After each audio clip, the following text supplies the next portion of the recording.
chaque fois, nous les recevons, messieurs et dames, nous avons toujours l'habitude de changer autour des affaires, autour de projets, autour de la parole de Dieu aussi. Il s'agit bel et bien du directeur de production de la structure Édifie-moi. Messieurs et dames, bonsoir et bienvenue à ce nouveau numéro de l'émission Édifie-moi, une émission à caractère chrétien basée sur les saluts des âmes et l'édification de l'Église à travers la parole de Dieu. Je suis Israël Malunga, présentateur de cette émission. Je l'ai annoncé au début qu'aujourd'hui nous recevons le directeur de production de la structure Édifie-moi. Il s'agit de Messieurs Joël Kiwesi. Bonsoir, directeur. Bonsoir Israël, bonsoir, bonsoir. Vous allez bien?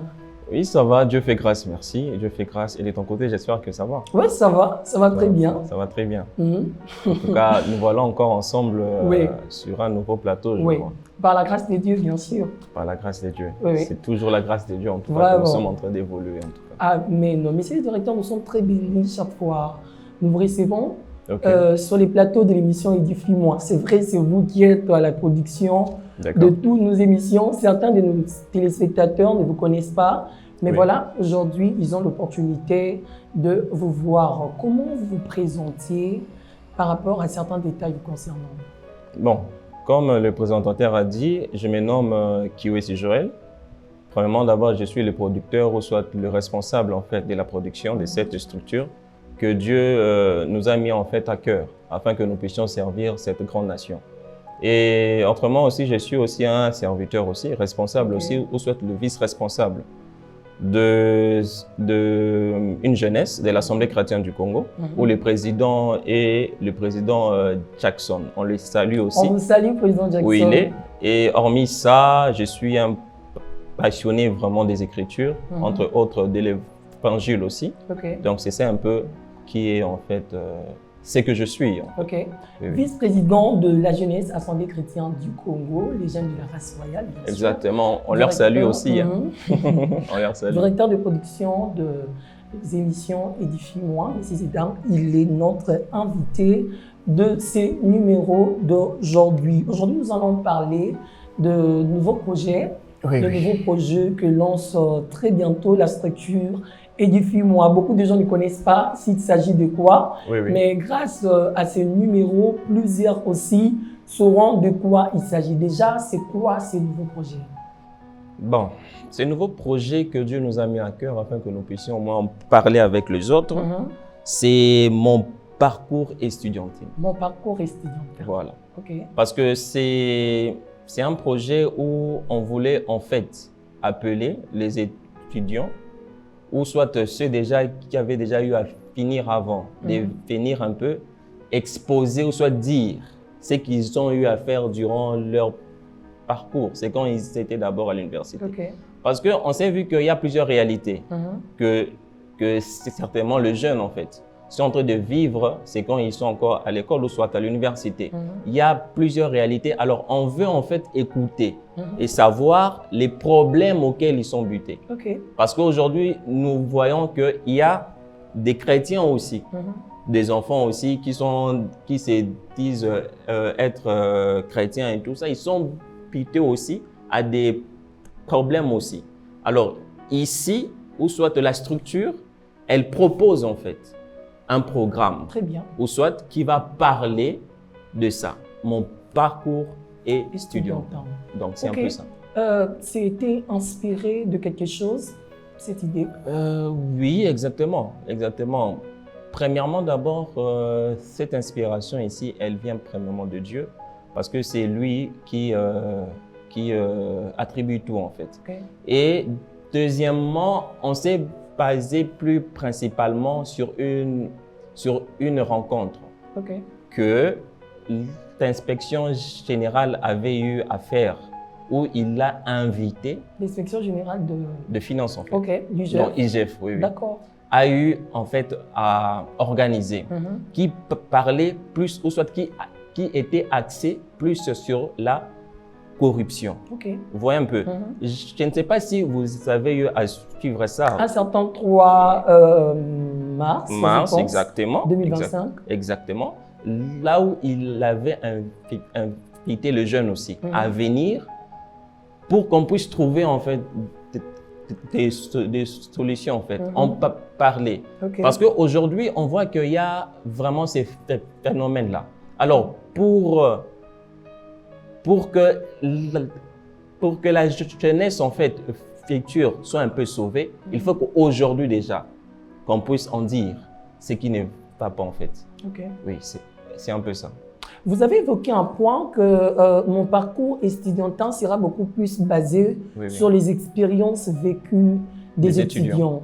Vous avez aussi été étudiant, bien sûr. Ah oui, exactement. J'étais étudiant. En tout cas, j'ai vraiment des souvenirs. Parce que vous saviez, étudier ici, en RDC, en tout cas, ce n'est pas en tout cas easy. Vous voyez un peu. C'est pas facile. Voilà, ce n'est pas en tout cas easy. Parce que il y a plusieurs gens, ou soit jeunes, qui entrent à la fac et ils ne ressortent pas de la même manière dont ils étaient entrés. Il y a certains, premièrement, il y a certains, c'est quand ils entrent là-bas, ils ressortent avec les enseignements. Mais il y a certains qui entrent et ressortent avec une expérience dont ils ne veulent jamais y retourner. Vous voyez un peu. Je donne un exemple. Lorsque moi j'étais étudiant, il y avait un phénomène qu'on appelait, je ne sais pas encore si ça existe encore. Si tu prends ton argent, tu pars donner à un assistant, un CT, tout ça. Voilà, Madabou, c'est ça en tout cas. Vous connaissez en tout cas. C'était un phénomène en fait qui était vraiment récurrent. Alors, il fallait au moins trouver des jeunes qui étaient capables à surmonter cela. Parce que nous sommes intelligents. Tu peux aussi réussir sans que tu ailles faire en fait ces choses-là en fait. Vous voyez un peu. Mais notre parcours ont eu appelé certains à faire ça et certains à ne pas le faire. C'est pourquoi je te dis, il y a certains qui sont entrés à la fac et ils sont ressortis comme, pas comme ils sont entrés en fait. Vous voyez un peu. Je ne sais pas si vous comprenez. J'arrive à comprendre. Oui, c'est pourquoi ce parcours ici, ou soit cette structure ici présente en fait ce programme où nous allons en parler, où nous allons en discuter avec des thèmes pour voir un peu et amener aussi des solutions aussi sur ça. Nous allons parler comment? Ça sera sur des émissions, sur quoi? Oui, des émissions. Parce que la structure en fait présente plus des émissions où on aura un sujet. Nous allons inviter aussi des gens dans des grandes autorités. Quand je parle autorité, je fais allusion aux professeurs, aux CT, analystes et tout ça. Voir un peu ce qu'eux ils passent. Et plus principalement, c'est lui dont la chose précise est en train de se faire. Donc, c'est l'étudiant, en fait. Les victimes de cette réalité. Voilà, exactement, Israël. Donc, c'est un peu ça. Donc, nous allons vraiment faire un effort afin que nous puissions au moins faire passer le message et toucher aussi une grande partie des personnes. Messieurs et dames, mon parcours estudiantin, tel est le nouveau concept de cette rubrique qui s'aligne au programme des émissions de la structure et du FIMOA. En direct de cette émission, nous sommes accompagnés du directeur de production de cette structure, M. Joël Kiwesi. Je tiens à rappeler qu'il est serviteur de Dieu à l'Assemblée chrétienne du Congo. Vous avez dit ici, monsieur le directeur, que mon parcours estudiantin va beaucoup plus appeler les étudiants. Exactement. Est-ce que les parents aussi peuvent bénéficier de cette rubrique? Oui, exactement. Ça concernera sur les parents du fait que c'est eux en fait qui envoient les enfants à l'école ou soit à l'université. Parce qu'ils doivent aussi savoir, exemple, si l'enfant part, de quelle manière est-ce qu'ils doivent appréhender en fait la situation en question. Alors, c'est pourquoi les parents aussi, ils auront aussi les 1+ aussi sur ces programmes-là. Alors oui, bien sûr, les parents aussi auront aussi un truc aussi à ajouter aussi par rapport à ça. Quels sont les objectifs principaux qui vont d'ailleurs courir ces nouveaux projets? S'il y en a plusieurs et s'il y a un seul objectif, vous me dites. D'accord. En tout cas, merci beaucoup pour cette question. Les objectifs en fait qu'on veut atteindre, ou soit c'est que on veut que ces messages-là puissent aller en fait très loin. Vous voyez? Et deuxièmement, ce qu'on veut, c'est dénoncer ce qui est enfoui en fait. Ok. Parce que c'est une réalité que les jeunes vivent en fait.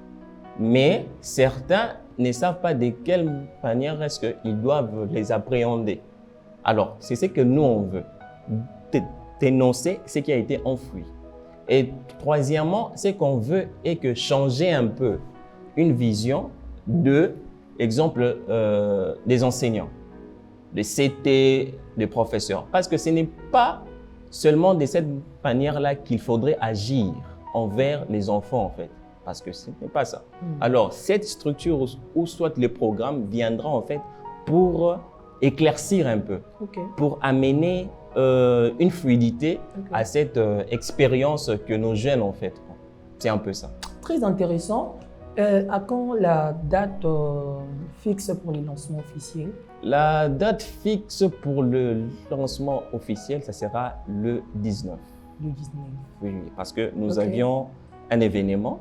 Ça sera là que nous allions un peu essayer de lancer ça, afin que ça soit un peu visible un peu chez tout le monde, en fait. Parfait, merci beaucoup, monsieur le directeur. Merci beaucoup, Israël. J'espère que j'ai bien répondu à tes questions. Exactement. Sinon, si on n'a pas pu essayer de faire tout, au moins nous sommes là, écrivez-nous. On va essayer un peu de bien expliquer et un peu entrer en profondeur. Exactement. Et surtout, ce programme-là est vraiment très, très, très important. Très important. Tu es professeur, tu es CT, tu es influenceur ou comment, viens. Nous avions besoin de vous afin que nous puissions un peu trouver des éclaircissements sur un sujet qui est phare, mon parcours étudiant. C'est très important. Et surtout, retenez ça en tout cas. Ça fait plusieurs temps depuis que vous êtes directeur de production de la structure Edifie. Oui, ça fait plusieurs temps. Ok. Et surtout qu'il y avait des hauts et des bas, mais Dieu nous a vraiment aidés. Ça fait plusieurs temps. Je pense que ça fait maintenant 2 ans maintenant, je pense, en temps en fait, vers 2 ans. En tout cas, c'est vraiment une expérience que je ne veux jamais en tout cas oublier. Parce que ça m'a aidé vraiment à grandir et aussi à voir, à servir aussi Dieu aussi différemment aussi de ce que je fais à l'église. Parce que c'est notre mission en fait. C'est vraiment cette mission-là que nous avions reçue. Parfait. C'est un peu ça. Alors, dites-nous un peu comment vous comptiez que vos activités et tous les programmes que vous mettiez en disposition du public, les peuples de Dieu, puissent toucher un peu plusieurs personnes.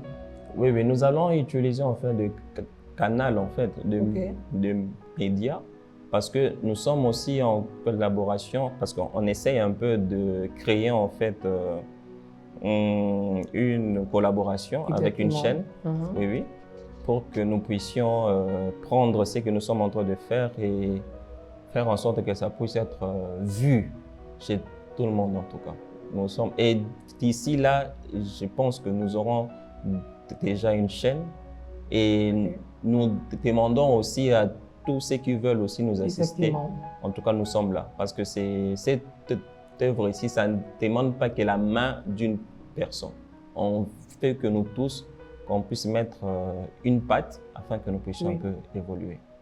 Monsieur Joël, vous êtes directeur de production de la structure Édifie-moi, mais à l'église, vous avez aussi un côté serviteur de Dieu. Exactement. Et c'est quoi votre ministère, votre appel? Ok. Je savais en tout cas qu'il fallait que tu puisses finir en tout cas par ça. À l'église, comme je l'avais dit, que je suis le vice-président en fait, de la jeunesse, je suis en charge de la spiritualité en fait, des jeunes. En tout cas, ce n'est pas facile. Hein. Ce n'est pas en tout cas facile, mais Dieu, il nous aide. Et comme mon appel est du côté ministère pastoral en fait. Pastoral. Oui. Wow. Parce que les autres là, ce sont trop des prophètes et tous des évangélistes. Nous, c'est les pastorales. Oui, nous, c'est le pasteur Joël. Pasteur, ouais. C'est qu'on espère en tout cas. Moi, j'anticipe. Hein. Oui, moi, je vous appelle pasteur parce que je crois ce que vous avez dit. Je pense que ça va arriver à la suite du temps. Et nous prions aussi. Et surtout que ce n'est pas facile. C'est pas facile en tout cas. Et soit un peu de toucher ces ministères et tirer un peu quelques idées par rapport à ça avant que vous nous quittiez en direct de cette émission, M. Joël. De toucher par rapport à quoi? Toucher le ministère pastoral. Oui, oui. Essayez d'en parler un peu plus. Certainement, vous êtes appelé dans ça, bien que vous ne l'exécutez pas encore. Non, même si que je ne l'exécute pas encore, mais du moins, nous sommes appelés à ça. Vous saviez, ce qui est plus fort est que dans cette vie où soit c'est quand nous sommes encore jeunes, nous sommes appelés à faire plusieurs choses. Et c'est privé aussi de cette jeunesse-là afin que tu puisses attribuer seulement à Dieu seulement. Parfait. Ce n'est pas en tout cas facile. Nous avons abandonné certaines choses afin que nous puissions attribuer à 100% à Dieu. Vous voyez un peu. Et ce que je demanderai aujourd'hui à la jeunesse, c'est de se concentrer plus à Dieu. Parce qu'aujourd'hui, nous voyons, il y a plusieurs vents en fait. Plusieurs vents qui s'opèrent à l'église. Exactement. Alors, si tu n'as pas cet esprit-là d'éveil et de, comment est-ce que je peux dire, de discernement, tu pourras aller comme une feuille en fait. Vous voyez un peu. Alors, c'est pourquoi je demanderai plus aux jeunes. C'est quand tu veux être là pour servir Dieu, sois focus seulement à la parole. Donc, concentre-toi sur ce qui est plus important qu'à la parole. Parce que Dieu a dit qu'au temps de la fin, il y aura plusieurs qui viendront à mon nom. Vous voyez? Plusieurs viendront au nom de qui? Du Seigneur. Alors, ceux-là qui auront l'esprit du Seigneur en eux, ce sont ceux-là qui sauront dire que non, celui-ci est de Dieu et celui-ci, il n'est pas de Dieu. Vous voyez un peu. C'est pourquoi aujourd'hui, on voit qu'il y a plusieurs jeunes qui se donnent. Aujourd'hui, là, on voit des jeunes, des prophètes et tout ça et tout ça. Mais il ne sert pas le véritable esprit. Il ne sert pas celui dont il est appelé à servir. Et ce n'est que Dieu seulement. Alors aujourd'hui, là, nous sommes appelés jeunes. Tu veux être un serviteur, tu veux être une servante, c'est que je te demanderai premièrement, ça c'est le plus important. Premièrement, être enfant de Dieu. Deuxièmement, être appelé un disciple de Jésus. Et troisièmement, maintenant, exerce maintenant ton ministère. Soit tu es prophète, soit tu es un pasteur, soit tu es évangéliste. Donc, c'est un peu ça. Par rapport à votre observation dans ce qui s'y passe à l'heure actuelle, dans notre pays, mais bien sûr dans différentes églises aussi, est-ce que les pasteurs respectent vraiment leur rôle? Seulement le pasteur, seulement. Je parle du pasteur parce que c'est votre ministère. Bon, ce qui se passe aujourd'hui, là, il y a ce que moi j'appelle souvent des abus, en fait. Parce que chacun, il doit rester à ce qu'il doit, à ce qu'il fait, à ce qu'il est appelé. Vous voyez un peu? Parce que je te donne un exemple. Si tu as été appelé à faire le droit, est-ce que tu iras pour opérer une personne? Non. Non, c'est ça, non? Non. Vous voyez? Donc, c'est pourquoi, quand tu es appelé à être prophète, reste là. Quand tu es appelé à être un apôtre, reste là. Parce qu'aujourd'hui, là, maintenant, il y a maintenant plusieurs qui font ce qu'on appelle un abus. Parce qu'il a vu X, il est prophète, alors il veut aller au-delà de ce que Dieu lui-même il lui a attribué. Et c'est ce qu'aujourd'hui, on voit que des gens sont en train d'escroquer les gens et tout ça. Un serviteur, il escroque. Non. En tout cas, ça là, ça s'entend pas bien. Vous voyez un peu. C'est pourquoi, en tout cas, il y a plusieurs phénomènes à l'église. Aujourd'hui, là, les gens disent qu'être un pasteur et tout ça est tâté. Donc, les autres qui n'est plus aux prophéties. Parce qu'ils savent qu'être un prophète et tout, là, tu es là et tu donnes et les gens amènent, ils viennent, ils s'aiment. Mais non. Premièrement, d'abord, c'est la parole d'abord. C'est la parole qui doit être la base. C'est la parole qui est la prophétie. C'est la parole qui est l'évangélisation. C'est la parole qui est apôtre en fait. Vous voyez un peu. Donc, c'est un peu ça. En vous écoutant parler, il y a une question qui me vient justement. Comment peut-on découvrir son appel ou carrément son ministère? Comment on peut découvrir son appel? Donc moi, par exemple, que je découvre, comme vous l'avez découvert, que vous êtes appelé dans le pastoral. Qu'est-ce qui s'est passé? Bon, par cette question, je dirais que moi, je n'ai pas découvert que j'ai été un On nous a annoncé, on nous a oué comme ça. Non, on ne m'a pas même oué au commandant. C'est seulement qu'il y a, en fait, ça là, c'est vraiment moi. Ok. Les gens, en me voyant seulement, ils disaient que non, toi là, tu seras un pasteur. Ok. Tu vois un peu. Je marche là, toi là en tout cas, tu seras un pasteur. Donc je n'avais même pas une idée qu'un jour, j'allais aspirer à être cela. Ce n'est que dans la présence de Dieu, la façon dont Dieu il m'a oint, ou soit la façon dont j'annonce en fait la parole, c'est ainsi qu'on a découvert que non, celui-ci, il fait un ministère en fait pastoral. Oui, selon cette réponse, cela pouvait aussi émaner du constat que les gens portent sur votre façon d'être, ou il peut y avoir vraiment un message explicite venant de Dieu qui vous identifie. Ah oui, exactement, parce qu'on dit que Dieu, il parle d'une manière ou d'une autre. Tu vois, c'est seulement qu'il faut savoir, ça c'est Dieu qui parle. Tu vois un peu. Parce que aussi, le diable aussi, il peut aussi être là, s'il parle, toi là aussi, tu seras aussi un pasteur. Mais c'est quand déjà que tu sens que non, c'est lui-ci, ça c'est Dieu qui parle. C'est moi là maintenant qu'il faut que tu saisisses ça et tu avances. Merci beaucoup, Monsieur Joël Kiwesi. Merci d'avoir répondu à cette invitation. Merci, Messieurs et dames, d'avoir été nombreux aussi à suivre ces nouveaux numéros de l'émission Édifie-moi, à ne pas oublier les lancements officiels de ces nouveaux projets. C'est encore quand? Le 19. Le 19 avril. Le 19 ici, voilà. Ok, c'est un samedi. Oui, c'est un samedi. Ok, nous serons là. Ça sera à l'occasion de quelle activité? Ça sera à l'occasion d'une très bonne activité, une très belle activité.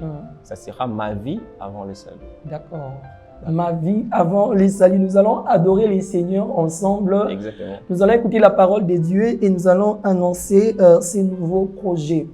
Encore une fois de plus, merci. Je ne sais pas si le directeur de production a un dernier message. Bon, en tout cas, merci beaucoup Israël, parce qu'aujourd'hui, tu as fait au moins cet effort-là que tu puisses me recevoir au sein du plateau. Et ce que je te demanderai, en tout cas, tout le monde est que Édifie-moi est là. Nous avons besoin de vous, nous avons besoin en tout cas de votre soutien, parce que seul, on ne pourra absolument rien faire. Si tu veux être là pour servir Dieu, si tu veux être là pour amener une certaine, un plus en fait à cette œuvre en tout cas, nous sommes là. C'est un peu ça ce que j'allais dire. Une fois de plus, merci. D'accord, merci beaucoup Israël et de bonnes choses à toi aussi. À vous autant, merci Monsieur le directeur. Merci beaucoup. Monsieur Judan, je vous retrouve au prochain numéro de notre émission Édifie-moi. D'ici là, portez-vous bien, que les Seigneurs vous bénissent abondamment.